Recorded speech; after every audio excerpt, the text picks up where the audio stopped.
So, as I was unpacking all of the solar panels, I got to this guy right here. I actually had put the microinverter and the battery commander on the back of it, and I got ready to set it up so that I could actually move it to where it needed to go. And this is what I was greeted with. You can see the impact point right there.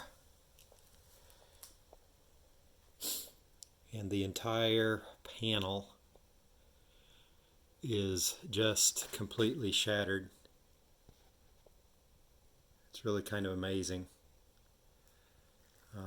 that it shatters so completely.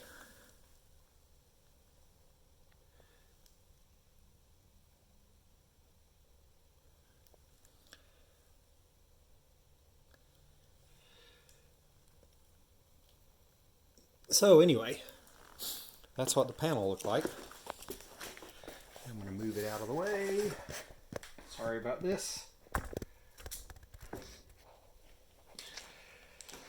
So the piece of foam seemed more or less okay,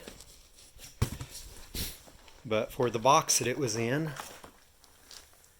you can see that we have that right there. And then if we look at the underside of the box, you can also see where it got hit by something. So that's the broken panel. Hopefully we'll get another on its way shortly.